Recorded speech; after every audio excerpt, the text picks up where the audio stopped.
Hello everyone, welcome back to my channel and I hope that you're all doing very well. So today in this video we'll be discussing a play that is The Fire and the Rain written by Girish Karnad. So before this play goes on, let's quickly see the introduction to the author, that is Girish Karnad. So he was a playwright, author and film director.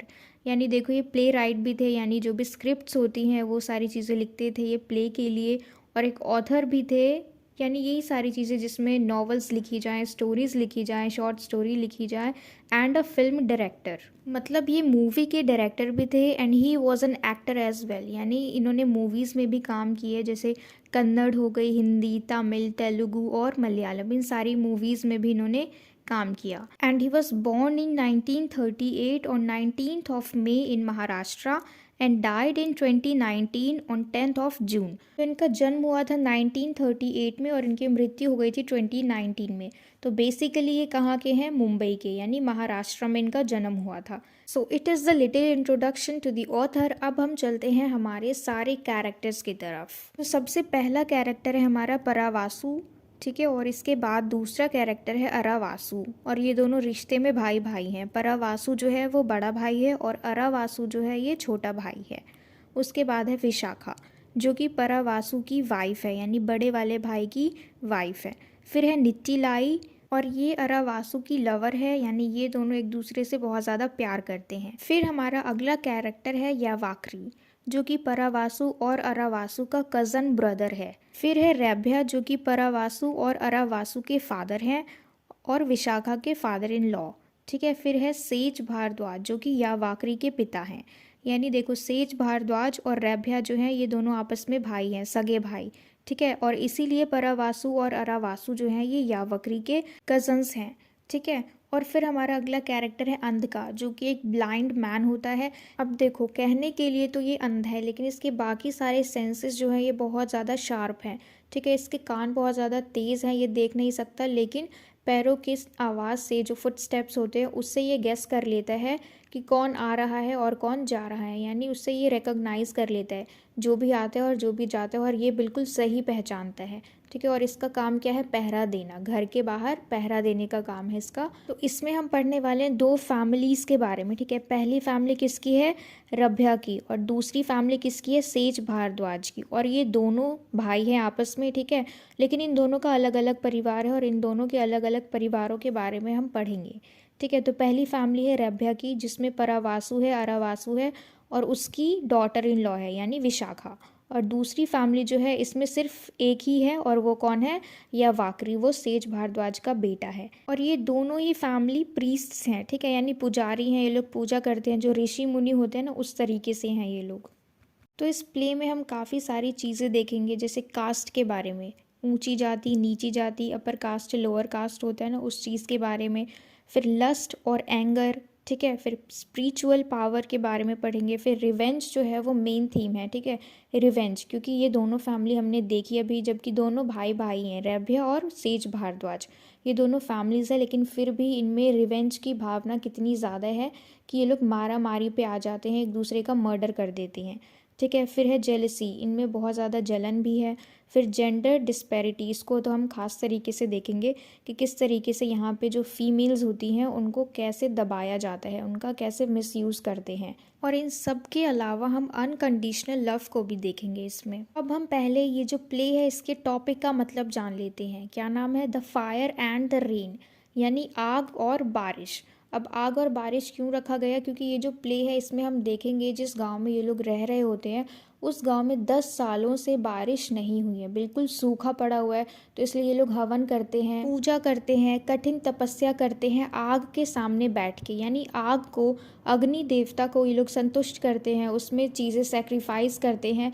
किसको खुश करने के लिए? इंद्र देवता को, ठीक है। और इंद्र देवता कौन है? यानी हम क्या कह सकते हैं, जो भगवान होते हैं ना, बारिश के देवता, ठीक है। तो इंद्रदेव को प्रसन्न करने के लिए ये लोग चीज़ों को आग में सेक्रीफाइस कर रहे हैं, आग के थ्रू ये लोग तपस्या कर रहे हैं, मतलब आग से पूजा करके, आग की मदद से ये लोग तपस्या कर रहे हैं, उसके अंदर चीज़ों को सेक्रीफाइस कर रहे हैं, और आग की वजह से ही ये लोग बारिश को बुला रहे हैं, इंद्र देवता को मना रहे हैं, ठीक है, ताकि वो बरस जाए। क्योंकि इनकी जो पूरी बंजर ज़मीन है 10 सालों से वो बिल्कुल सूख चुकी है, बिल्कुल बंजर हो चुकी है, ठीक है। तो इसलिए वो लोग बारिश करवाने के लिए पूजा करवाते हैं। इसलिए इस प्ले का नाम क्या है, the fire and the rain, यानी आग की हेल्प से ये बारिश करवाएंगे। ये जो हमारी कहानी है ये एक प्ले है, ड्रामा, ठीक है। और इसको हम एक्ट वाइज समझेंगे, एक्ट 1, एक्ट 2 और एक्ट 3। तो इन 3 एक्ट्स के थ्रू हम इस कहानी को समझेंगे। तो इस ड्रामा के शुरू होने से पहले का जो बैकग्राउंड है वो पहले हम समझ लेते हैं, उसके बाद हम देखेंगे ये पूरा प्ले। तो देखो इसकी शुरुआत इन लाइंस के साथ होती है, it has not rained adequately for nearly 10 years, यानी 10 सालों से बरसात नहीं हुई है। और जो लैंड है यानी ज़मीन जो है वो पूरी सूख चुकी है, अकाल पड़ चुका है। और 7 सालों की कठिन तपस्या यानी लगातार परिश्रम कर रहे हैं, लगातार पूजा कर रहे हैं सिर्फ इंद्रदेव को मनाने के लिए, ताकि वो बारिश कराएं, ठीक है। तो जिस तरीके से 7 साल बीत गए हैं, तो ये अलग अलग पुजारियों से पूजा करवाते हैं, तपस्या करवाते हैं, और वो अलग अलग ढंग से पूजा करते हैं, अलग अलग चीज़ों को चढ़ाते हैं, और जो पुजारी हैं वो भजन भी गा रहे हैं। तो हम अभी देख रहे हैं कि किस तरीके से ये शुरू हो रहा है। तो हम वो सारी चीज़ें देख रहे हैं कि 10 साल से बारिश नहीं हुई है गांव में, और जो गांव वाले लोग हैं वो 7 सालों से लगे हुए हैं, पूजा करवा रहे हैं, पुजारी भी हैं और राजा खुद भी आए हुए हैं इस पूजा में, वो भी शामिल हैं। और इन्होंने किस तरीके के कपड़े पहने हुए हैं, जो पुजारी हैं उन्होंने long flowing seamless piece of cloth and have secret threads around their necks, यानी जो जनेऊ होता है ना उस तरीके का इन्होंने पहना हुआ है, और जो पंडित लोग होते हैं ना उस तरीके का पहनावा इन्होंने पहन रखा है। और राजा जो है उन्होंने भी ऐसा ही पहना हुआ है, उनके कपड़े भी सेम इन्हीं की तरह, उन्होंने भी जनेऊ पहना हुआ है, लेकिन उनका जो सिर है वो कवर हो रखा है, यानी उनका जो मुकुट होगा, ताज होगा, तो उससे उनका फोरहेड जो है वो कवर हो रखा है। तो 7 सालों से ये लोग लगातार परिश्रम कर रहे हैं, लगातार तपस्या कर रहे हैं, अलग अलग पुजारियों को, प्रीस्ट्स को बुला के।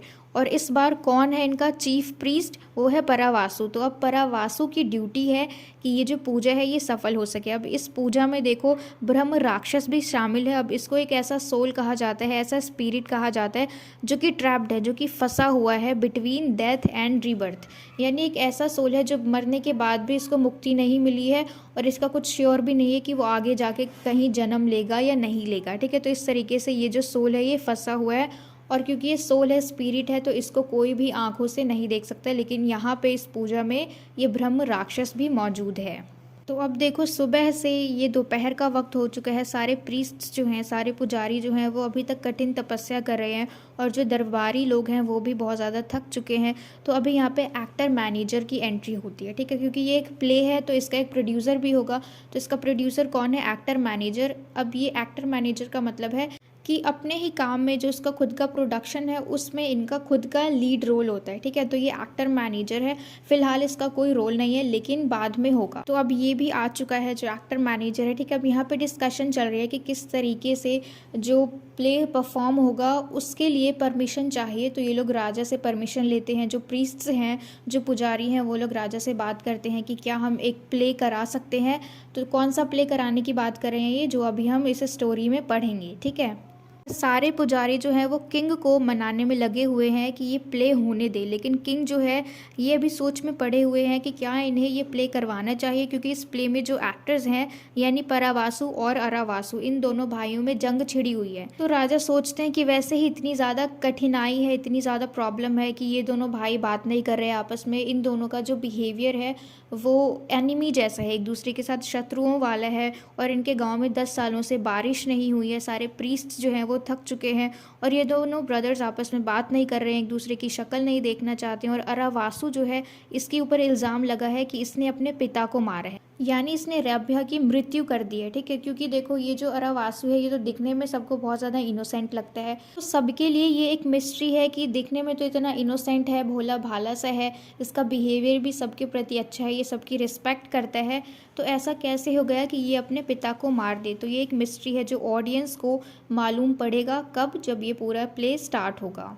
और क्योंकि देखो अरावासु इतना ज़्यादा वेल बिहेव्ड है, वेल मैनर्ड है कि ये कभी भी दूसरों को जवाब नहीं देता। अगर इसको किसी बड़े ने कोई आदेश दिया है, कोई काम बताया है, तो ये बिना सवाल किए ही उस काम को कर देता है, यानी बहुत ज़्यादा लॉयल है और बहुत ज़्यादा ओबीडियंट है, ठीक है। तो जो भी सारे ऑडियंस बैठे हैं इस प्ले को देखने के लिए, वो सब बहुत ज़्यादा परेशान है इसके लिए, और वो सोच रहे हैं कि शायद अरावासु इस प्ले में परफॉर्म कर रहा है ताकि ये अपने बड़े भाई का सामना कर सके, यानी अगर उसका बड़ा भाई इसमें दोषी है तो वो उसका सामना कर सके।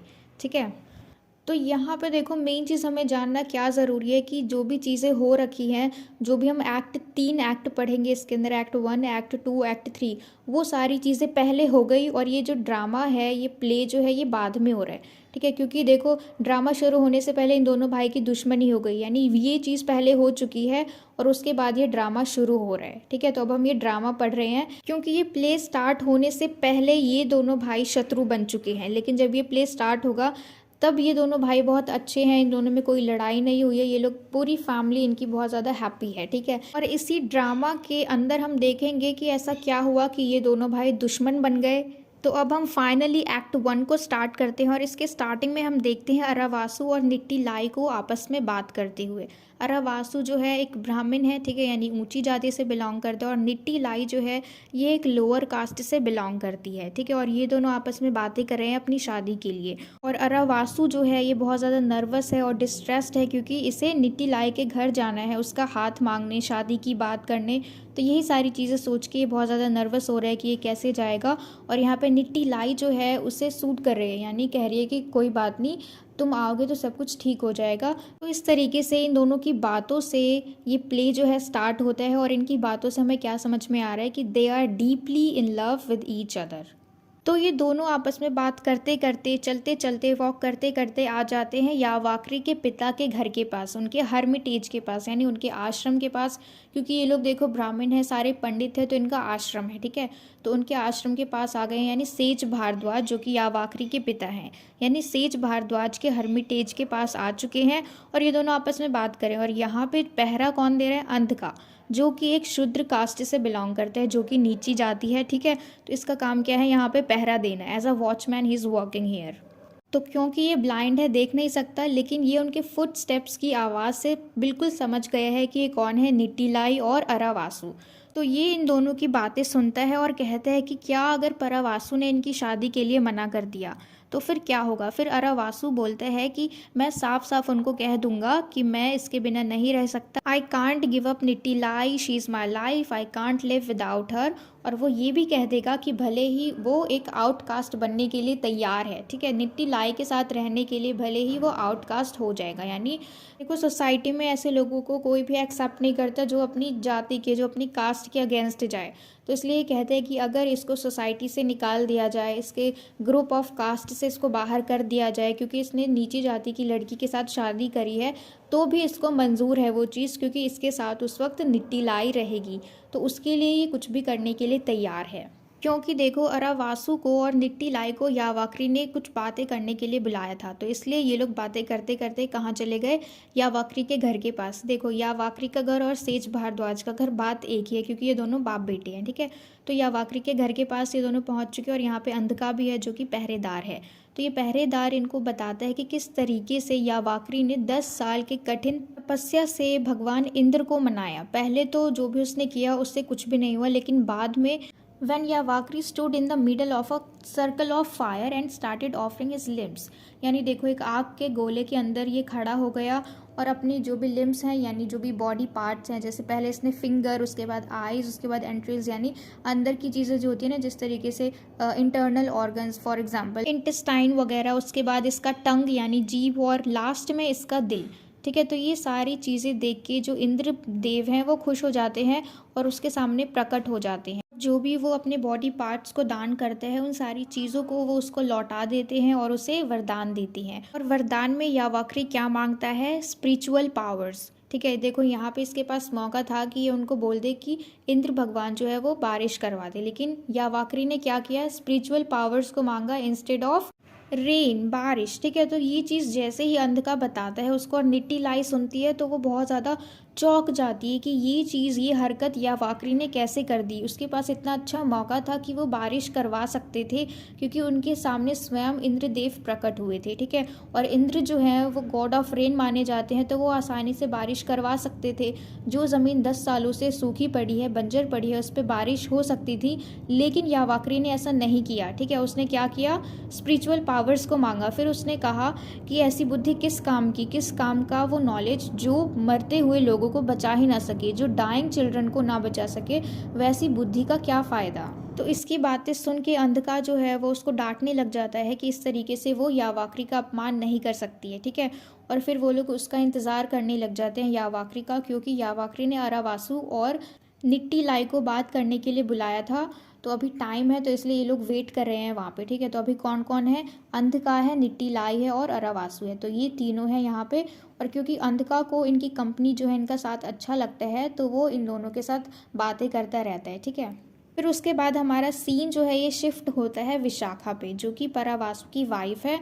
और ये सिर्फ 26 साल की है और परावासु 28 साल का है, ठीक है। इससे 2 साल छोटी है, लेकिन दिखने में ये उससे बड़ी लगती है, ठीक है। ये अपने एज के बराबर नहीं लगती, ये 26 की नहीं लगती, बल्कि बड़ी लगती है। अब देखो, क्योंकि इनके गांव में पानी की कमी है, 10 सालों से बारिश नहीं हुई है, तो ये अपने घर से काफ़ी दूर गई है पानी लाने, ठीक है, मटकों को लेके। और कैसे पानी निकालती है, ये जो वेट सैंड होती है उसके अंदर छेद करके बड़ा सा, फिर उसके थ्रू ये कोशिश कर रही है पानी निकालने की, ठीक है। तो इसके पास पॉट्स हैं, यानी मटके हैं, और उसी से वो पानी निकाल के अब वापस आ रही है घर की तरफ। और यहीं पे रास्ते में इसे मिल जाते हैं यावाकरी, जो कि इसे रोक लेता है और इससे बातें करने लग जाता है। देखो, यावाकरी और विशाखा जो है ये पहले, शादी से पहले लवर्स थे एक दूसरे के, ठीक है। फिर इसकी शादी, विशाखा की शादी हो गई परावासु से। तो विशाखा जो है, देखो, ये तो इससे बात करने के लिए मना करती है, वो सीधा अपने घर की तरफ आती है, लेकिन उसके बावजूद यहाँ पे यावाकरी उसको इंसिस्ट करता है बात करने के लिए। और फिर अपने डिस्ट्रेस को, अपने दुख को वो जताता है, बताता है, और उसको कहता है कि कैसे मेरे जाने के बाद मेरे पीठ पीछे तुमने परावासु से शादी कर ली, और 10 साल मैं ही पागल था जो इतना रुका तुम्हारे लिए, मैंने ही उम्मीदें लगाई कि तुम अभी भी कुंवारी होगी। 10 साल ये कोई कम समय तो होता नहीं है, इतना ज़्यादा समय होता है। मैं ही पागल था जो तुम्हारे लिए इतना सोच रहा था, तुमसे इतना प्यार करता था, तो क्या हम बात भी नहीं कर सकते हैं। तो इस तरीके से वो अपनी बातों में फुसला लेता है विशाखा को। तो ऐसे ही वो बहुत सारी बातें बताता है कि कितने सारे ट्रबल्स देखो मैंने तुम्हारे बिना झेले, मुझे कितनी उम्मीदें थी तुमसे। तो यही सारी बातें यावाकरी विशाखा को बताता है।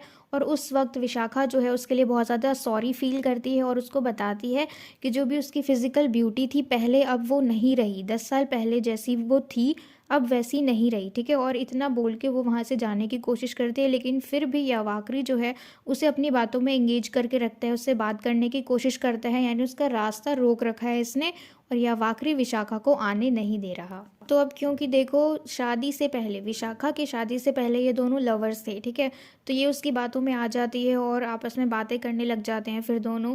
और फिर बातों बातों में ही वो उसको बताती है कि वो कितना ज़्यादा लोनली फील करती है। शुरू शुरू में जो परावासु है उसने 1 साल तक अपनी हस्बैंड की ड्यूटी निभाई, यानी जिस तरीके से एक हस्बैंड बिहेव करते अपनी वाइफ के साथ, 1 साल तक उसका पूरा बिहेवियर अच्छा था।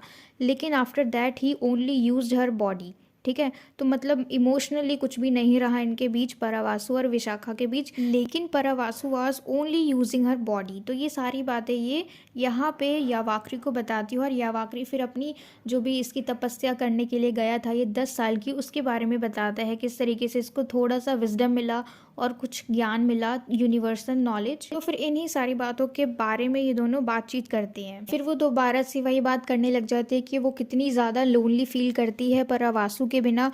और मेनली वो कहती है कि जब से वो चीफ प्रीस्ट बना है उसके बाद से तो इसको और ज़्यादा इग्नोर करता है, इस पे बिल्कुल भी ध्यान नहीं देता। और उसके बाद बातचीत करते करते ये दोनों एक सूखे चंपक पेड़ के पीछे चले जाते हैं, और ये पेड़ बिल्कुल नदी के किनारे है, और ये नदी भी सूखा हुआ है क्योंकि यहाँ पे 10 साल से बारिश नहीं हुई, ठीक है। तो बातचीत करते करते ये दोनों एक सूखे चंपक पेड़ के पास, यानी चंपक ट्री के पीछे चले जाते हैं।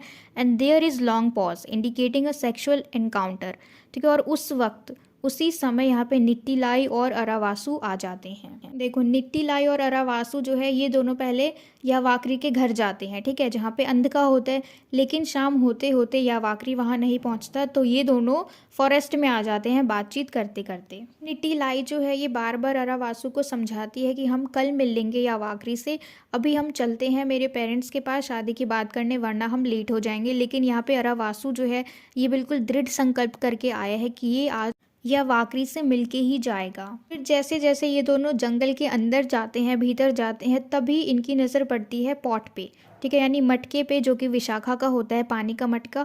और फिर जो निट्टीलाई है वो गैस करने लग जाती है, क्योंकि देखो ये एक ट्राइबल गर्ल है, नीची जाति से है, तो उसको बचपन से ये सारी चीज़ों की आदत है। फिर वो देखते हैं फुटस्टेप्स, ठीक है, वहाँ पे एक से ज़्यादा लोगों के फुटस्टेप्स होते हैं, तो वो गैस करती है और वो रियलाइज़ कर लेती है कि जो विशाखा है वो एक मैन के साथ है बिहाइंड द ट्री, ठीक है। वो इस बात को समझ जाती है कि विशाखा एक आदमी के साथ है उस ट्री के पीछे, और इस एम्बैरेसमेंट को अवॉइड करने के लिए वो अरावासु को मनाने लग जाती है कि अभी छोड़ो हम चलते हैं यहाँ से, लेकिन अरावासु जो है वो नहीं मानता, ठीक है। और वो उस पेड़ के पीछे चला जाता है और वो देख लेता है विशाखा और यावाकरी को एक साथ में। और वो किस तरीके से विशाखा को पाता है, with her clothes torn and mud all over हर, यानी उसके कपड़े फटे हुए थे और उसकी पूरी बॉडी पे मिट्टी लगी होती है। And that time she is highly embarrassed and runs towards the Hermitage, और उसको बहुत ज़्यादा एम्बैरेसमेंट फील होती है और वो जल्दी से भाग के चली जाती है अपने हर्मिटेज में, यानी अपने आश्रम में। और निट्टीलाई जब यावाकरी को देखती है तो वो गुस्से में चिल्ला के बोलती है ट्रेचरस वाइपर, यानी विश्वासघाती सांप, कि तुमने ऐसा कैसे किया। क्योंकि वो देखो एक तरीके से उसकी भाभी लगी रिश्ते में, क्योंकि अगर वो उसके कज़न की वाइफ है तो फिर विशाखा उसकी भाभी लगी रिश्ते में, है ना। तो इसलिए ये गुस्से में चिल्ला के बोलती है कि विश्वासघाती सांप, यानी एक तरीके से हम इजी लैंग्वेज में कहें तो वो गुस्से में उसको बोलती है कि तुम धोखेबाज कहीं के, इस तरीके से। फिर यावाकरी जो है ये भी गुस्से में भविष्यवाणी करते हैं, क्योंकि देखो इसको यूनिवर्सल नॉलेज प्राप्त हो चुकी है, इसने जो 10 सालों की तपस्या की, इसके पास स्पिरिचुअल पावर्स है, तो ये बहुत ज़्यादा गुस्से में भविष्यवाणी करते हैं, कहते हैं ना एक तरीके से श्राप दे देता है कि निट्टीलाई 1 महीने के अंदर अंदर ही उसकी मृत्यु हो जाएगी, और उसी वक्त अरावासु और निट्टीलाई जो है वहाँ से वापस चले आती हैं। और अब देखो यहाँ पे जब विशाखा और अरावासु अपने घर आते हैं तो विशाखा अपने ससुर से मिलती है, यानी फादर इन लॉ यानी रैभ्या से मिलती है, जो कि परावासु के पिता हैं, ठीक है। और ये जब नोटिस करते हैं कि इसके कपड़े गंदे हैं, फटे हुए हैं, इसकी जो इतनी बुरी हालत है, तो वो somehow he senses that Vishakha has engaged sexually with someone, ठीक है। तो वो इस चीज़ को गैस कर लेते हैं उसकी इस कंडीशन को देख के, और अब ये बहुत ज़्यादा गुस्सा है और उसके ऊपर चिल्लाने लग जाता है और उसको मारने लग जाता है, किसको, विशाखा को, क्योंकि उसकी ऐसी हालत है। तो ये सब देख के रैभ्या जो है ये समझ जाता है कि एग्जैक्टली हुआ क्या उसके साथ। तो जब ये रैभ्या विशाखा को और ज़्यादा पीटने लग जाता है, उसको मारने लग जाता है, तब विशाखा जो है यावाकरी का नाम रिवील करती है कि वो कौन था, यावाकरी था।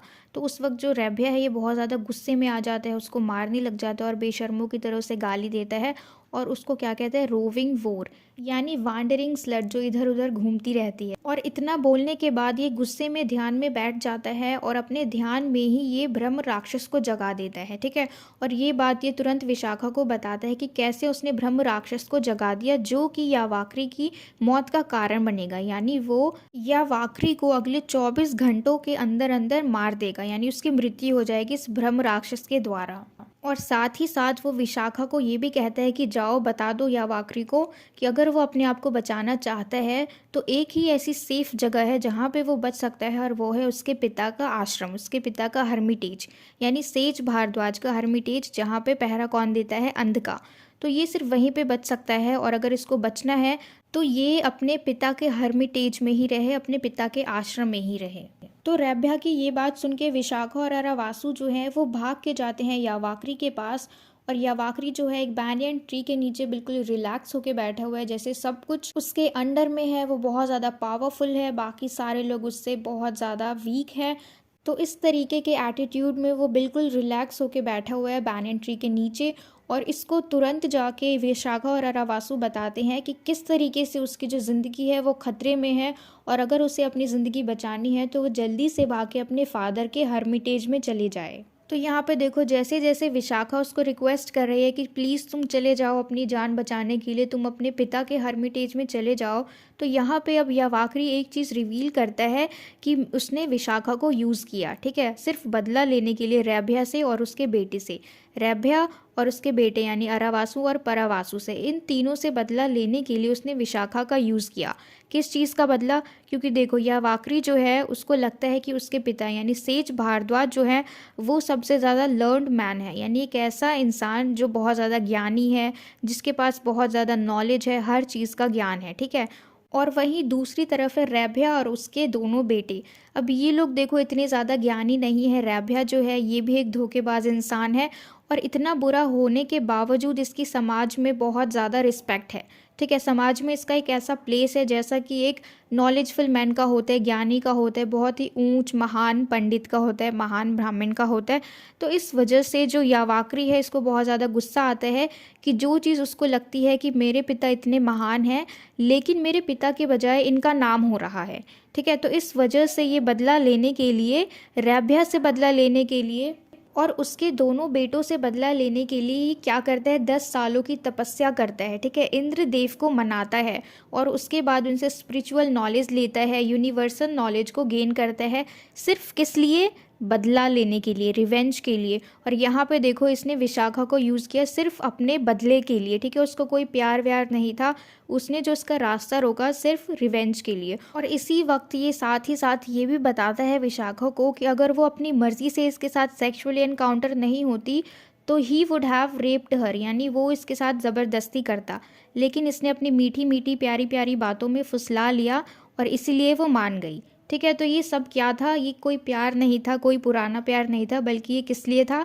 सिर्फ बदला लेने के लिए था। और वो कहता है कि जो भी उसने किया ये सब कुछ प्लान्ड था पहले से ही। ठीक है, एक एक छोटी छोटी चीज़ जो भी उसने किया वो सब कुछ प्लानिंग के साथ किया। और ये कहता है कि अब वो इतना ज़्यादा पावरफुल हो चुका है कि ये इजीली अपने अंकल की फैमिली को बर्बाद कर सकते हैं, यानी रैभ्या की फैमिली को, रैभ्या के दोनों बेटों को बहुत ही आसानी से बर्बाद कर सकते हैं। अब ये इतना ज़्यादा पावरफुल हो चुका है। तो विशाखा इसकी ये सारी बातें सुन के बहुत ही ज़्यादा शॉक्ड हो जाती है और उसको बहुत दुख भी होता है कि किस तरीके से उसे धोखा दिया गया, उसे फंसाया गया जाल में। यहाँ पे इस वक्त यावाकरी जो है ये अपने आप को ओमनीपोटेंट समझ रहा है, यानी बहुत ही ज़्यादा शक्तिशाली समझ रहा है।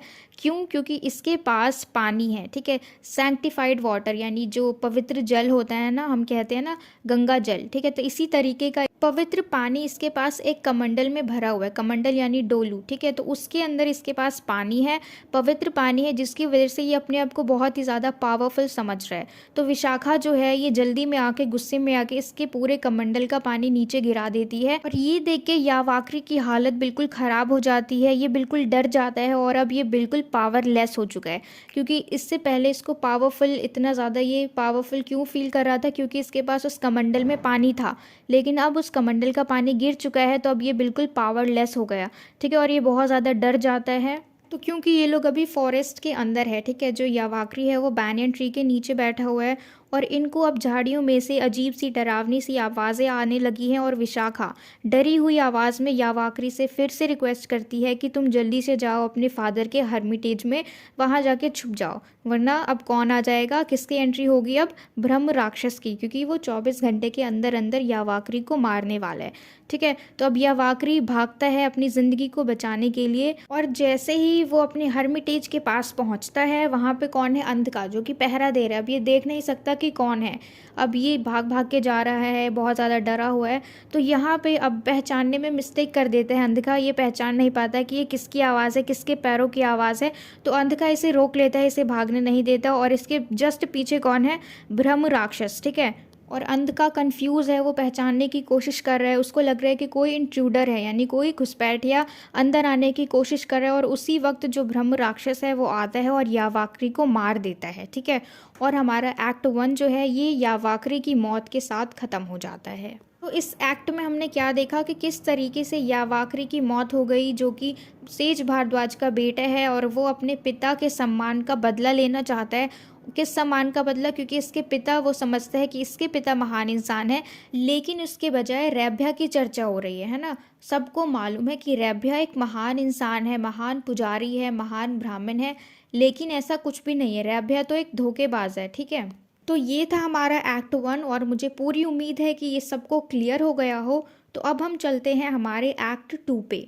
अब एक्ट 2 देखो किस तरीके से शुरू होता है कि एक्ट 1 में जब हमने देखा कि निटिलाई और अरावासु आज अपनी शादी की बात करने वाले हैं और अरावासु आज इसका हाथ मांगने के लिए इसके घर जाने वाला है। ठीक है, तो एक्ट 2 में देखो क्या होता है कि ये चीज़ डिसाइड होती है कि निटिलाई और उसका पूरा परिवार जो है पेड़ के नीचे खड़े होकर अरावासु का इंतजार करेंगे ताकि अरावासु वहाँ पे आए और अपनी शादी की बात करे। लेकिन जब ये वहाँ जाता है तो क्या देखता है, पेड़ के नीचे सिर्फ निटिलाई का भाई और उसके 1-2 फ्रेंड्स खड़े होते हैं और वो उसका इंतज़ार कर रहे होते हैं, ठीक है। और आपस में धीरे धीरे कुछ बात करते हैं, और जब अरावासु वहाँ पे हाफते हाफते जाता है और उनको ग्रीट करता है, मतलब जो भी हमारे में तो हम नमस्ते करते हैं, तो वो कुछ भी उसने जब ग्रीटिंग की उनको, तो उन लड़कों ने इसका रिप्लाई नहीं दिया, ठीक है। उन्होंने सिर हिला के हाँ हाँ कर दिया, और वो लोग बिल्कुल ऐसे थे, क्योंकि देखो अगर वो लोग नीची जाति के हैं और अरावासु जो है ये एक ब्राह्मण है, तो उनको इसकी रिस्पेक्ट करनी चाहिए, लेकिन वो लोग ऐसे थे कि हाँ हाँ तुम बोलते जाओ, हम सब सुन रहे हैं।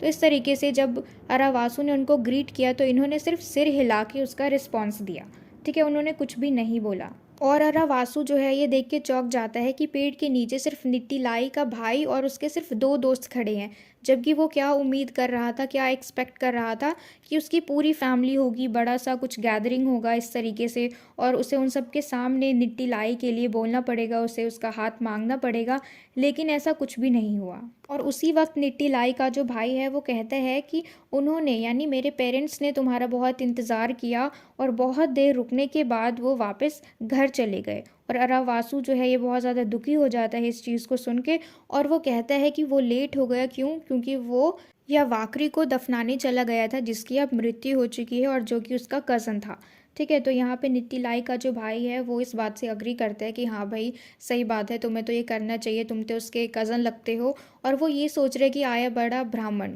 जो कि नहाया भी नहीं है, मतलब दफनाने के बाद, डेड बॉडी को दफनाने के बाद ये नहाया भी नहीं है, तो इस तरीके से ये कह रहे हैं कि हाँ हाँ सही बात है, ये तो तुम्हें करना ही चाहिए, दफनाना ही चाहिए, तुम्हारा भाई था आखिर। तो इस तरीके से वो अग्री भी कर रहे हैं और टॉन्ट भी मार रहे हैं उसको। तो यहाँ पे हम एक चीज़ देख सकते हैं कि निट्टीलाई जो है उसको तो बहुत ज़्यादा प्यार है अरावासु से, लेकिन निट्टीलाई की जो फैमिली है वो नहीं चाहते कि उसकी शादी अरावासु से हो, ठीक है। वो ये चाहते हैं कि उसकी शादी उसी के ट्राइब में किसी मैन से हो, किसी आदमी से हो, लेकिन अरावासु से ना हो, क्योंकि एक तो इनकी कास्ट मैच नहीं करती है, इनकी कास्ट जो है वो सबसे बड़ी बाधा है, ठीक है। लेकिन अरावासु को इससे देखो कितना ज़्यादा प्यार है, वो अपनी कास्ट को छोड़ने के लिए भी तैयार है। लेकिन यहाँ पे हम देख सकते हैं कि निट्टीलाई की जो फैमिली है वो खुद ही नहीं चाहती है कि निट्टीलाई की शादी अरावासु के साथ हो। और जैसा कि डिसाइड हुआ था कि वो शाम तक उसका इंतज़ार करेंगे, लेकिन उन्होंने शाम तक उसका इंतज़ार नहीं किया। और निट्टीलाई का जो भाई है वो इसको फिर से बताता है, क्योंकि मेरे पिता को ये अपमानजनक लगा कि तुमने कहा तुम आओगे और तुम नहीं आए, इतना इंतज़ार करने के बाद भी, तो इसलिए वो चले गए। और वो ये कह के गए कि अब निट्टीलाई की शादी तुम्हारे साथ नहीं होगी, हम किसी लड़के को ढूंढ लेंगे अपने ही ट्राइब में। तो ये सारी बातें निट्टीलाई के भाई ने अरावासु को कही। तो निट्टीलाई की शादी किसी और इंसान के साथ, ये बात सुन के अरावासु जो है ये बिल्कुल डिवास्टेटेड हो जाता है, ये टूट जाता है अंदर से, और ये भीख मांगने लग जाता है कि नहीं, एक बार फिर से विचार करो मेरी और उसकी शादी के लिए।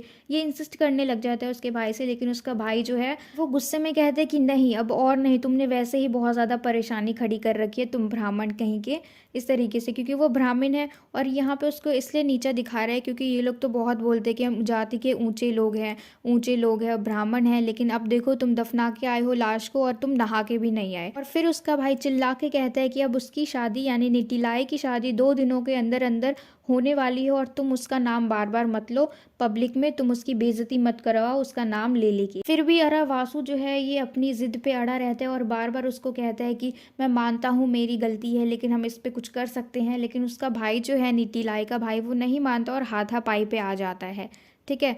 यानी यहाँ पे देखो उसको इतनी भी रिस्पेक्ट नहीं है कि वो ब्राह्मण है और वो खुद सिर्फ एक नीची जाति का एक लड़का है, उसके बावजूद इसका बिहेवियर ऐसा क्यों है, क्योंकि यहाँ पे वो उसकी मजबूरी का फ़ायदा उठा रहा है, क्योंकि वो बहुत अच्छे से जानता है कि अरावासु कितना ज़्यादा प्यार करता है निट्टीलाई से। फिर ये सब होने के बाद अरावासु जो है ये अपने घर आ जाता है और अकेला वरांदे में जाके बैठ जाता है, और रभ्या जो है वो अभी भी वहीं पे है, ठीक है। और उसी वक्त परावासु एंटर करता है, यानी वो अपनी पूजा से, अपनी पूजा को आधा छोड़ के वापस से आ जाता है, और इसकी पूजा अभी पूरी होने में 1 महीना बाकी है, ठीक है। तो जैसे ही ये घर के अंदर आता है, इससे पूछा जाता है कि तुमने अपनी वाइफ के बारे में तो सुना ही होगा, यानी इसे टॉन्ट मार के पूछा जा रहा है कि तुम्हारी पत्नी ने जो हरकत की है वो तो तुमने सुन ही लिया होगा, क्योंकि ये बात तो सबको मालूम पड़ ही गई है, जो इसका कमिटिंग एडल्ट्री है, यानी sexual interaction with somebody else, ठीक है। तो ये बात तो तुमने सुन ही ली होगी। तो ये बोलता है ऑफ कोर्स ये बात मुझे पता है, लेकिन उन्होंने मुझे नहीं निकाला, क्योंकि ये चीफ प्रीस्ट है और इसकी वाइफ ऐसी हरकत करे और फिर भी लोग इससे पूजा करवा रहे हैं,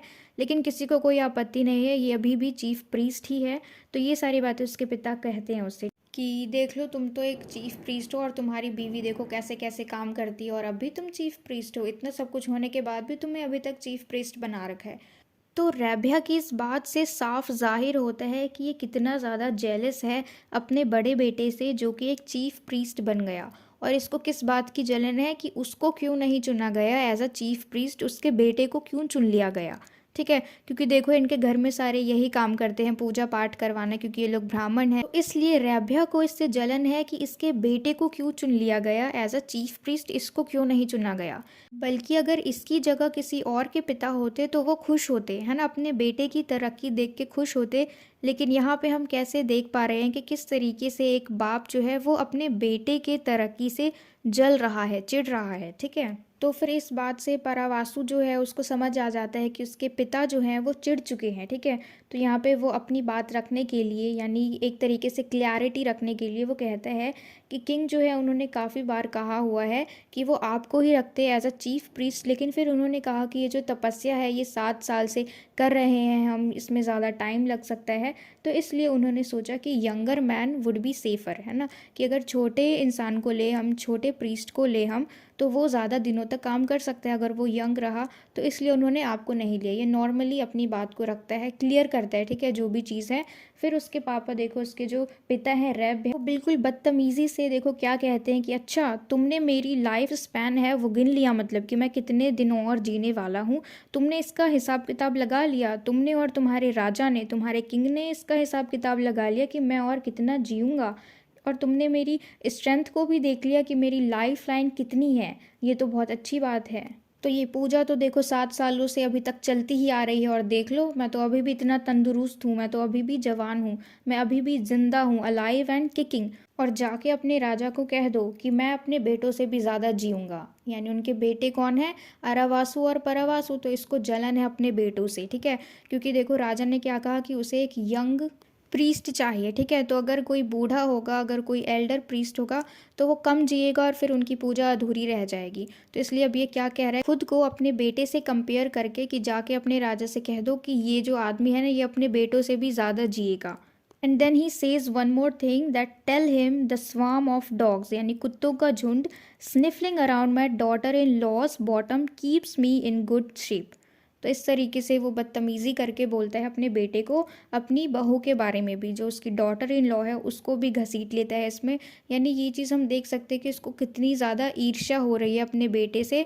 किस लिए, क्योंकि उसको चीफ प्रीस्ट नहीं बनाया गया बल्कि उसके बड़े बेटे को बनाया गया। इन बातों के अलावा भी वो काफ़ी सारी बुरी बुरी बातें बोल के वहाँ से चला जाता है। फिर परावासु जो है ये अरावासु से कुछ बातें करता है और फिर अरावासु क्योंकि सैड है, क्योंकि इसका एक रिजेक्शन से सामना हुआ है, निटिलाई की शादी अब किसी और से हो रही है, तो ये सारी बातें वो बताता है परावासु को, अपने बड़े भाई को। और फिर परावासु जो है वो कहते हैं कि चलो कोई बात नहीं, अब छोड़ दो। तो अब यहाँ पे अरावासु जो है वो एक बार के लिए सोचते हैं कि हाँ चलो छोड़ देता हूँ। तो फिर रेभ्य और अरावासु के जाने के बाद अब घर में सिर्फ परावासु और विशाखा है। ठीक है, और इन दोनों की जब बात होती है, अब देखो विशाखा जो है उसको बहुत अच्छे से मालूम है कि परावासु को उसके सेक्सुअल एनकाउंटर के बारे में मालूम है, या वाकरी के साथ जो भी इनका हुआ। ठीक है, तो विशाखा को मालूम है कि परावासु जो है वो सब जानता है, उसके बावजूद वो उसके पास जाती है, प्यार से बात करती है और फिर से वो कंप्लेन करती है कि किस तरीके से परावासु जो है वो इसको इग्नोर करता है। ठीक है, और कैसे बहुत ज़्यादा लापरवाह है उसके प्रति। लेकिन परावासु जो है वो इसके किसी भी बात का आंसर नहीं देता, वो कुछ भी नहीं बोलता, बल्कि वो क्या कहता है, वो यावाकरी की जो ऑस्टेरिटीज मेथड थे ना, कि किस तरीके से उसने तपस्या किया 10 साल तक इंद्रदेव को मनाने के लिए, तो अब वो भी उसी की तरह तपस्या कर रहा है ताकि ये दोनों इक्वल हो सके। यानी जिस तरीके से उसको शक्तियाँ मिली थी उतनी ही बराबर शक्तियाँ परावासु को भी मिल जाए। यानी इसने देखो परावासु ने पूरी तरीके से इग्नोर कर दिया जो भी था इसका यावाकरी के साथ, उसके बारे में इसने कुछ भी नहीं बोला। तो अब जिस तरीके से परावासु विशाखा को इग्नोर कर रहा है, विशाखा को इस बात का एहसास हो गया कि अब परावासु उसके पास वापस नहीं आने वाला। ठीक है, पहले ही उसको कोई परवाह नहीं थी इसके बारे में, लेकिन अब इसने इतना ज़्यादा कर दिया यावाकरी के साथ मिलके, तो अब तो परावासु इसके पास बिल्कुल भी नहीं आएगा। तो बहुत ज़्यादा सैड हो गई है। ठीक है, एक तरीके से कह सकते हैं दिल टूट जाना, तो ऐसी इसकी हालत हो गई है। और ये दुखी होके जाके कहती है उसको कि अब तो तुम मुझे मार ही डालो अपने धनुष बाण से। तो इस तरीके से वो रिक्वेस्ट करती है कि तुम मुझे मार ही डालो, अब मैं जी के भी क्या करूँगी, क्योंकि मैंने तुम्हें खो दिया है, इस तरीके से वो बातें करती है क्योंकि उसके पास कुछ भी नहीं बचा अब, ठीक है। और रोते रोते ये भी बोलती है कि किस तरीके से जो रैभ्या है यानी परावासु के जो पिता हैं वो कितने ज़्यादा अफेक्ट हुए इस बात से, उनको कितना ज़्यादा फर्क पड़ा इस बात से कि उनको चीफ प्रीस्ट क्यों नहीं बनाया गया, परावासु को क्यों बनाया गया, ठीक है। और इसी गुस्से में she became a victim of his lust, यानी उसने जो भी उसको ईर्ष्या थी, जो भी उसको गुस्सा आया, उसने वो सारा गुस्सा निकाल दिया विशाखा के ऊपर थ्रू हिज लस्ट। इन दोनों की इस बात को कोई सुन रहा था, ठीक है। और कौन सुन रहा था? वो था रैभ्या। वो ये सारी बातें सुन रहा था और किस तरीके से उनके नज़दीक आ रहा था। उसके फुटस्टेप्स की आवाज़ बिल्कुल क्लियर थी कि कोई आ रहा है और ये था रैभ्या, ठीक है। और अब ये भी इस रूम में आ जाता है। विशाखा अभी भी उसको रिक्वेस्ट करती है कि मुझे मार दो। तो इस वक्त परावासु देखो क्या करता है, ये अपने तीर से विशाखा की तरफ निशाना लगाता है और सडनली जो तीर का निशाना है उसका डायरेक्शन चेंज हो जाता है, किसकी तरफ? रैभ्या की तरफ। और यहाँ पे परावासु जो है रैभ्या की हत्या कर देता है, यानी अब परावासु ने अपने पिता को जान से मार दिया। और अब ये सीन जो है ये शिफ्ट होता है अरावासु पे, जो कि एक इमली के पेड़ के नीचे बैठा हुआ है और अभी भी रो रहा है निट्टीलाई के लिए, क्योंकि उसकी शादी अब किसी और से होने वाली है।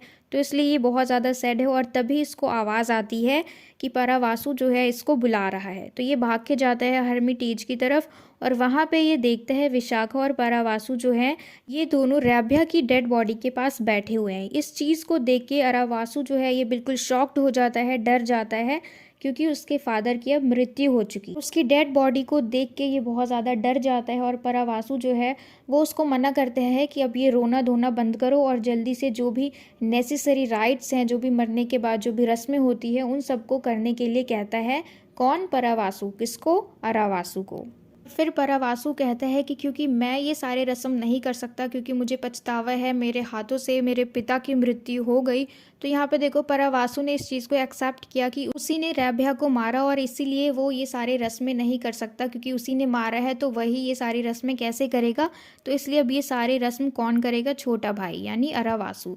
तो ये सब बोल के वो चला जाता है और देखो ये तुरंत आया अपने घर में, ठीक है। इसकी थोड़ी बहुत बात हुई और ये तुरंत अपने पिता को मार के वापस चला गया उसी तपस्या में जो वो छोड़ के आया था आधा अधूरा।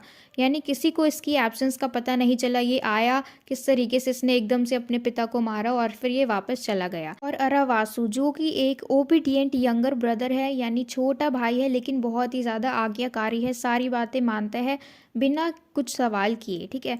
तो जैसे जैसे परावासु ने उसको जो जो इंस्ट्रक्शन दिए थे वो सब कुछ करता है। हालांकि विशाखा जो है वो समझ गई थी कि अब आगे क्या होने वाला है, ठीक है। आगे जो है परावासु क्या करने वाला है, उसके जो इविल इंटेंशंस है ये सब विशाखा पहचान गई थी, ये सब वो सेंस कर चुकी थी। और उसने अरावासु को मना भी किया था ये सब करने के लिए, लेकिन वो नहीं माना, क्योंकि अरावासु जो है ये एक आज्ञाकारी भाई है, ठीक है। तो मना करने के बावजूद भी अरावासु जो है वो सारे रस्म कर देता है अपने पिता के लिए। क्यों? क्योंकि इसको इसके बड़े भाई ने आदेश दिया था परावासु ने, तो इसलिए ये टाल नहीं सकता, ठीक है। तो इसने सारे रस्म पूरे कर दिए। तो अब जब परावासु जंगल की तरफ भागता है, यानी दोबारा से जब ये उस तपस्या को ज्वाइन करने के लिए जा रहा है, तो एकदम से अचानक से इसके सामने ब्रह्म राक्षस आ जाता है, ठीक है, प्रकट हो जाता है।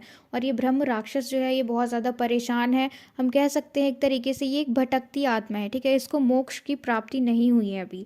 तो ये सारी बातें परावासु को बताता है कि जब वो जिंदा था तो वो कितना ज़्यादा पापी इंसान था और मरने के बाद ना ही तो उसका दोबारा जन्म हुआ और ना ही इसको मोक्ष मिला। तो इसलिए यहाँ पे ये विनती करता है परावासु से कि इसको मोक्ष दिलवा दे। और इस ब्रह्म राक्षस की ये बात सुन के परावासु जो है उसके ऊपर हंसने लग जाता है और उसको कहता है कि वो इस काम में उसकी हेल्प नहीं कर सकता, ठीक है। और फिर ये जाते जाते दोबारा से अपनी उसी तपस्या में लग जाता है जो वो छोड़ के आया था। फिर यहाँ पे ब्रह्म राक्षस जो है वो लास्ट में एक बात कहता है कि it is not easy to get rid of a brother and disappears. इतना बोल के ये ब्रह्म राक्षस जो है ये गायब हो जाता है। तो ब्रह्म राक्षस का ये सब बातें कहने का क्या मतलब है, ये अभी इस प्ले में क्लियर नहीं हुआ, ठीक है। फिर हम चलते हैं अरावासु पे, जिसने कि सारे फ्यूनरल राइट्स जो हैं वो कंप्लीट कर दिए हैं अपने पिता के। और ये वापस से कहाँ चला जाता है? अपने भाई के पास, जहाँ पे ये तपस्या कर रहा होता है। और यहाँ पे जो परावासु है ये सारे ब्राह्मण लोगों के साथ बैठा हुआ है और जैसे ही ये अरावासु को देखता है तो परावासु जो है ये एक्टिंग करने लग जाता है, ऐसे दिखाता है कि ये कितना ज़्यादा डिस्टर्ब हो गया। अरावासु की एंट्री ने इसको भंग कर दिया इसके ध्यान से, ठीक है। और इसका बिहेवियर जो है, जिस तरीके से वो एक्टिंग कर रहा है कि कैसे ये डिस्टर्ब हो गए, ये सारे ब्राह्मणों का अटेंशन गेन करता है, ठीक है। जो भी उसके आसपास ब्राह्मण लोग बैठे हैं ना, उन सब का अटेंशन ये गेन करता है। और वहाँ पे बिल्कुल बिल्कुल शांति छा गई है जिस तरीके से ये बिहेव कर रहा है। ये ऐसा करके क्या दिखाना चाह रहा है कि ये महसूस कर चुका है कि कैसे इसके भाई ने इसके पिता को मारा, यानी अरावासु ने राभ्या को मारा। लेकिन मारा किसने? परावासु ने। लेकिन अगर ये बात सबको मालूम चलेगी तो ये चीफ प्रीस्ट से हट जाएगा और फिर इसकी क्या हालत होगी ये सिर्फ इसी को मालूम है, ठीक है। तो ये सारा इल्ज़ाम अब किसके ऊपर लगा देते हैं? अरावासु के ऊपर। और यहाँ पे परावासु जो है इससे काफ़ी सारी चालाकी से प्रश्न पूछता है और इसी के ऊपर सारा इल्ज़ाम लगा देता है कि कैसे अरावासु ने राभ्या को मारा, यानी इसके पिता को मारा। लेकिन आसपास के सारे ब्राह्मण लोग जो हैं वो इसकी चालाकी को नहीं समझ पाते और अरावासु कुछ बात रखे अपनी, कुछ बोले उससे पहले ही सारे ब्राह्मण जो है इसके ऊपर कूद पड़ते हैं, इसको मारने लग जाते हैं, इसे घसीट के वहाँ से दूर ले जाते हैं। और अरावासु जो है ये बहुत ही ज़्यादा शॉक्ड हो चुका है, ठीक है। क्योंकि देखो ये भोला भाला सा बेचारा छोटा भाई है, ओबीडियंट है, आज्ञाकारी है, और इसके साथ ऐसा हुआ तो इसकी आंखों में आंसू हैं और ये बोल नहीं पा रहा है। और अभी भी ये लड़ नहीं रहा, इसका मन नहीं है लड़ने का, ये विरोध नहीं कर रहा, मार पिटाई भी नहीं। ये सिर्फ उससे चीख चीख के एक ही सवाल पूछता है कि क्यों, वाई, भैया आपने मेरे साथ ऐसा क्यों किया, आपने मेरे साथ ऐसा क्यों किया। ये जाते जाते जब बाकी ब्राह्मण लोग इसको घसीट के लेके जा रहे हैं तब भी ये यही सवाल पूछ रहे हैं कि क्यों, ऐसा उसके साथ क्यों किया। और जैसे ही इसका ये सेक्रीफाइस कंप्लीट होता है तो सारे डीमंस बाहर आते हैं, यानी जो भी राक्षस होते हैं, और इनका सिर्फ एक ही एम है कि किस तरीके से सेक्रीफाइस को, इस तपस्या को बाधित किया जाए, ठीक है। तो यहाँ पे हमारा एक्ट 2 जो है ये भी ख़त्म हो जाता है। तो मुझे पूरी उम्मीद है कि आपको एक्ट 1 और एक्ट 2 जो है ये अच्छे से क्लियर हो गया हो। तो अब हम चलते हैं एक्ट 3 की तरफ। तो क्योंकि ये एक प्ले है तो ये वाला एक्ट जो है ये हमारा, जिस गांव में ये लोग रहते हैं उसके बगल वाले गांव में, यानी उसके पड़ोस वाले गांव में ये एक्ट होता है, ठीक है। तो ये एक्ट किस तरीके से हो रहा है कि पूरे स्टेज पे सारे लोग लेटे हुए हैं, यानी सारे लोग सो रहे हैं, ठीक है, एक तरीके से हम कह सकते हैं। और वहाँ पे अरावासु जो है वो भी स्टेज पे लेटा हुआ है और वहीं पे उसके साथ है निट्टीलाई। ये सारे लोग सो रहे हैं स्टेज पे एक साथ में। और जैसे ही अरावासु उठता है तो ये बहुत ही ज़्यादा कंफ्यूज्ड है, अपने आसपास के माहौल को देख के डरा हुआ है। और वहीं पे तुरंत निट्टीलाई है ये भी उठ जाती है, ठीक है। और ये दोनों आपस में बात करने लग जाते हैं कि कितना ज़्यादा फीवर है, कितना ज़्यादा हाई फीवर है अरावासु को, ठीक है। लेकिन फिर भी वो अभी अच्छा फील कर रहा है अरावासु, क्योंकि वो बहुत ज़्यादा खुश है निट्टीलाई को देख के, ठीक है। और बहुत प्यार से हंस रहे हैं, जैसे बच्चे खुश होकर हंसने लग जाते हैं ना, तो इसी तरीके से ये भी हंस रहा है, सिर्फ एक छोटे से बच्चे की तरह। और तभी निट्टीलाई इसको रीज़न बताती है कि ये सारे लोग ऐसे सोए क्यों हुए हैं। क्योंकि देखो अभी अभी हमने देखा कि किस तरीके से ये जो फायर सेक्रीफाइस है ये ख़त्म हुआ और डीमंस बाहर आए, ठीक है। तो यही जो feast of the fire sacrifice है, इसी पर्व के समापन के लिए ये सारे लोग इकट्ठे हुए हैं, ठीक है। और ये साथ ही साथ ये भी बताती है कि जैसे ही इसको मालूम पड़ा कि इसकी बहुत ज़्यादा पिटाई हुई है, अरावासु को बहुत ज़्यादा मारा गया है ब्राह्मणों के थ्रू, तो ये अपने घर से अपने पति को छोड़ के, अपनी फैमिली को छोड़ के इसके पास आ जाती है इसको देखने के लिए, ठीक है। और फिर अरावासु इसको कहता है कि किस तरीके से जब फायर सेक्रीफाइस वहाँ पे उसकी तपस्या की जा रही थी तो वहाँ से इसे किस तरीके से घसीट के, इसे मार पीट के निकाला गया था। लेकिन उसके बाद भी इसे अपने भाई से एक बार पर्सनली मिलना है और उससे पूछना है कि उसके भाई ने उसे धोखा क्यों दिया। मैं उसका छोटा भाई जो उसे पूछता था, जो अपने बड़े भाई की पूजा करता था, उसकी सारी बातें मानता था, उसके लिए इतना आज्ञाकारी था, लॉयल था, और उसने मुझे धोखा क्यों दिया। तो उसको ये बात अपने बड़े भाई से पूछनी है, ठीक है। और फिर निट्टीलाई जो है ये अरावासु को बताती है कि जिस इंसान ने उसे बचाया, यानी क्योंकि जब देखो फायर सेक्रीफाइस के वक्त जब इसे घसीट के वहाँ से मार पीट के निकाला गया था तो इसे वो ब्राह्मण लोगों ने सिमेट्री के पास जाके फेंक दिया था, यानी जो होता है ना शमशान घाट, वहाँ जाके इसको फेंक दिया था, इसको मरी हुई हालत में वहीं छोड़ दिया था मार पीट के। और इसे बचा के कौन लाया? एक्टर मैनेजर, जो हमने स्टार्टिंग में पढ़ा था ना, जो लीड रोल प्ले करता है, तो उसी एक्टर मैनेजर ने इसकी जान बचाई और वही इसे लेके आया। और अरावासु अब इसका ध्यान कहीं नहीं है, इसका पूरा ध्यान कहाँ पे है, सिर्फ इसके भाई से मिलने के लिए ही अब ये बेचैन हो रखा है। ये पूरा अटल हो चुका है, जो दृढ़ संकल्प होता है ना कि मुझे मिलना ही है, मुझे मेरे सवालों के जवाब चाहिए ही चाहिए। तो इस तरीके से अब इसका बिहेवियर हो गया है अरावासु का। और अब देखो ये जो अरावासु है, ये बहुत ज़्यादा सोचने के बाद भी ये क्या सोच पाया। देखो अब ये नेगेटिव अगर सोच भी रहा है तो ये कितना सोच पाया, ये क्या सोच रहा है कि इसके साथ ऐसा क्यों हुआ। क्योंकि ये एक ब्राह्मण जाति का यानी एक अपर कास्ट का होने के बावजूद इसको एक नीची जाति के लड़की से प्यार है, यानी एक लोअर कास्ट वाली लड़की से प्यार है, यानी निट्टी लाई से प्यार है, और वो एक ऊंची जाति का इंसान है। तो सबको इस बात से परेशानी है क्योंकि यहाँ पे कास्ट सिस्टम हो रहा है, ठीक है, कि एक ऊंची जाति का लड़का नीची जाति की लड़की के साथ शादी नहीं कर सकता। तो अब इसको देखो क्या लग रहा है कि जो यावाक्री है और यावाक्री के पिता हैं और परावासु है, ये सब मिलके षड्यंत्र रच रहे थे मेरे खिलाफ, ताकि मैं किसी नीची जाति की लड़की से शादी ना कर पाऊँ। क्योंकि वो कहता है कि क्योंकि मुझे तुमसे प्यार था, मुझे तुमसे शादी करनी थी, और मैं अपने कास्ट को रिजेक्ट करने के लिए तैयार था, जो उसका जन्मभूमि है उसको रिजेक्ट करने के लिए तैयार था। कांट यू सीट, ये निट्टी लाई को बोलते हैं कि मैं ये सब करने के लिए तैयार था, सिर्फ तुमसे शादी करने के लिए, सिर्फ एक नीची जाति की लड़की से शादी करने के लिए मैं तुमसे प्यार करता हूँ, सब कुछ करने के लिए तैयार था। तो यही कारण है कि इन सब ने मुझे बेवकूफ़ बनाया, यही कारण है कि उन्होंने मुझे इतना परेशान किया। देखो अभी इतना नेगेटिव सोचने के बाद भी इसकी सोच सिर्फ यहीं तक जा रही है कि ऐसा क्यों हुआ, क्योंकि ये एक ऊंची जाति का लड़का है और इसको नीची जाति की लड़की से प्यार है, ये उससे शादी करना चाहता है और इसके घर वाले ऐसा नहीं चाहते हैं, इसीलिए उन्होंने ये सब षड्यंत्र रचा। मतलब हम इसकी इनोसेंस को देख सकते हैं। इतना सब कुछ होने के बाद भी ये क्या सोच रहा है कि रीज़न क्या है, कास्ट, लेकिन ऐसा कुछ भी नहीं है।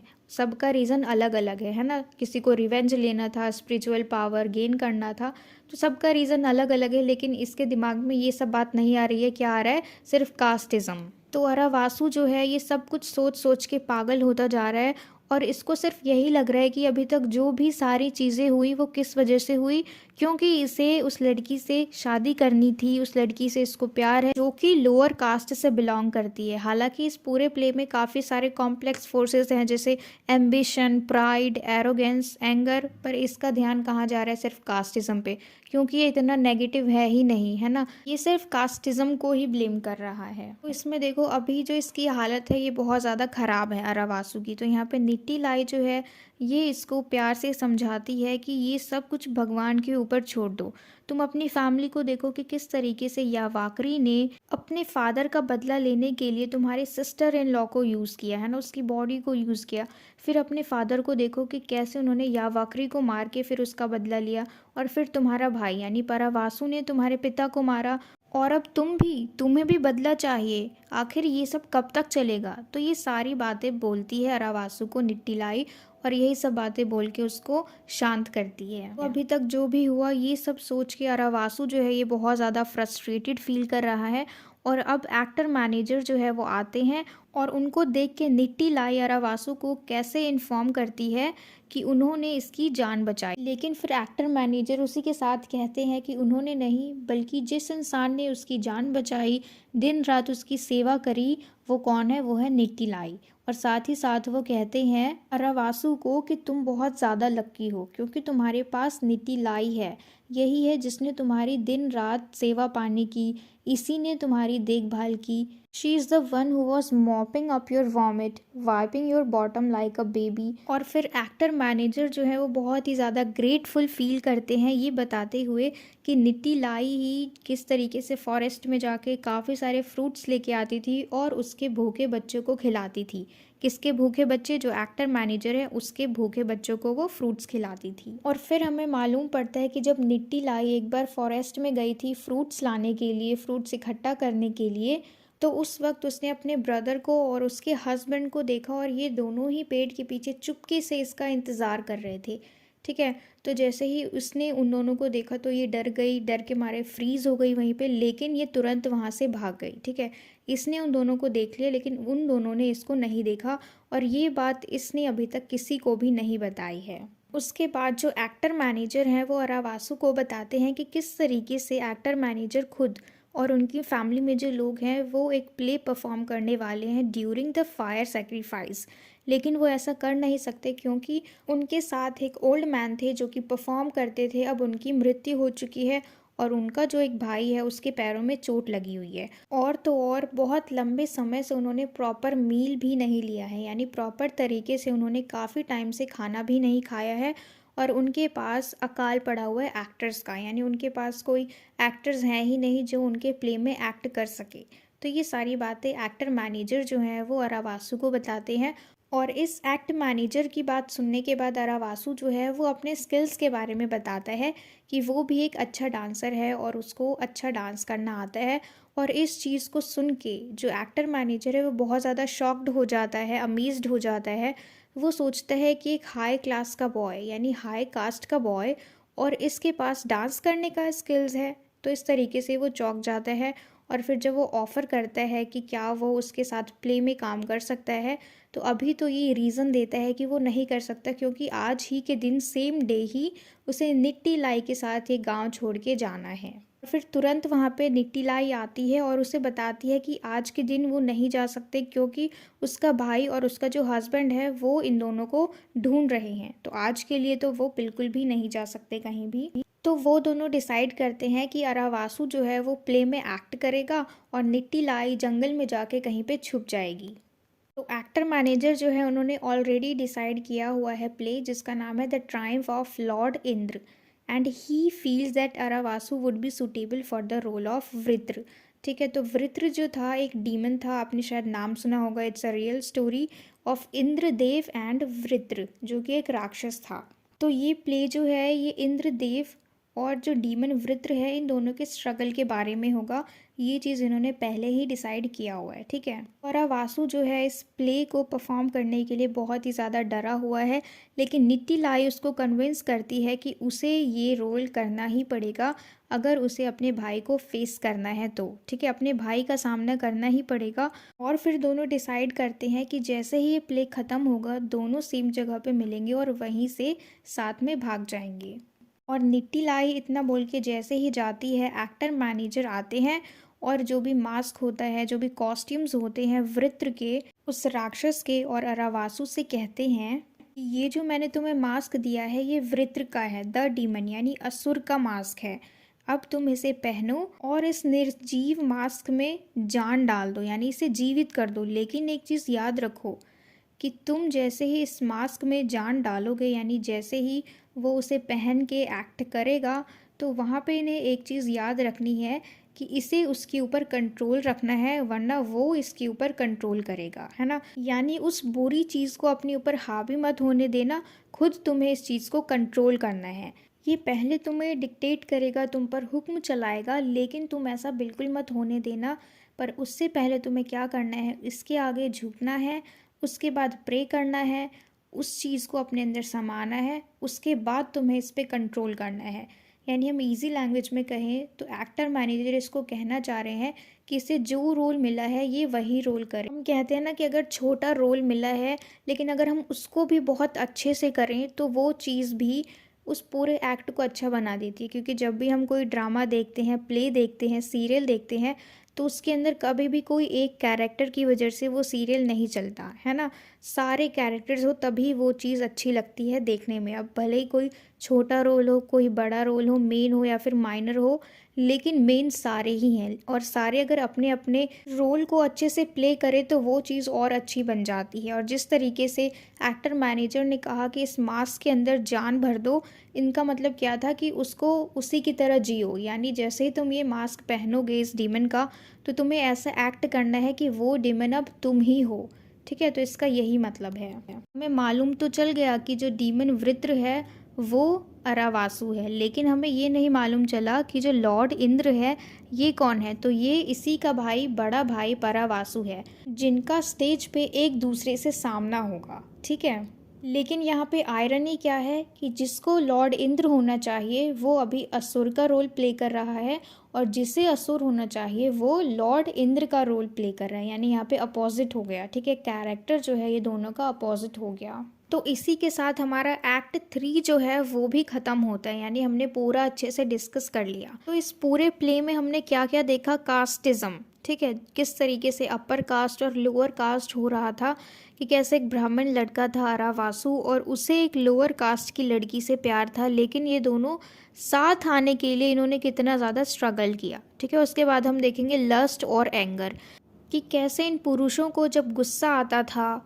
ठीक है, जब भी उन्हें कुछ बुरा लगता था, जब भी उन्हें गुस्सा निकालना होता था, तो वो किस तरीके से स्त्रियों को यूज़ करते थे, है ना, अपने गुस्से को निकालने के लिए, अपने ईर्ष्या को निकालने के लिए, बदला लेने के लिए। यहाँ पे किस तरीके से महिलाओं का यूज़ किया गया, ठीक है, उनकी बॉडी का यूज़ किया गया। यहाँ पे हम देख सकते हैं जेंडर डिस्पैरिटी को, कि कैसे जो यावाकरी था उसने बदला लेने के लिए विशाखा का यूज़ किया, और कैसे रभ्या जो कि अपने बेटे से इतना नाराज़ था, उसको अपने बेटे से चिढ़ थी, उसको अपने बेटे से जलन थी, लेकिन उसने इसका बदला निकालने के लिए क्या किया, उसकी जो डॉटर इन लॉ थी उसका यूज़ किया, है ना। तो इस तरीके से ये लोग अपने लस्ट के थ्रू एंगर को शो करते थे, आपस में मार पिटाई ना करके, एक दूसरे को ना मार के, इन्होंने क्या किया, लेडीज़ को यूज़ किया, महिलाओं को यूज़ किया। उसके अलावा रिवेंज, ये तो पूरा रिवेंज पे ही बेस्ड है, कि किस तरीके से एक दूसरे से बदला लेने के चक्कर में इन्होंने मार पिटाई की, एक दूसरे का अंत इन्होंने अपने हाथों से ही लिखा। फिर जेलसी यानी जलन, एक दूसरे से इनको ईर्ष्या होती थी, है ना, और ईर्ष्या ही है जिसकी वजह से इनके मन में बदले की भावना आई।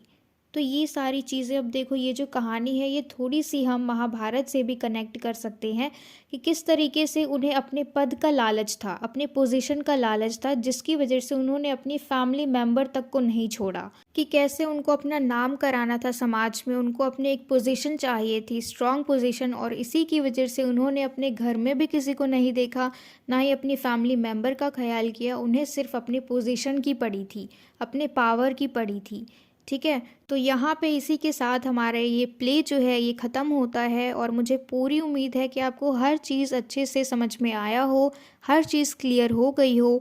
And if so then please let me know in the comment box if you like this video, and share it with your friends as well, so that they can get help from it. And don't forget to subscribe my channel, and till we meet in the next video, keep learning.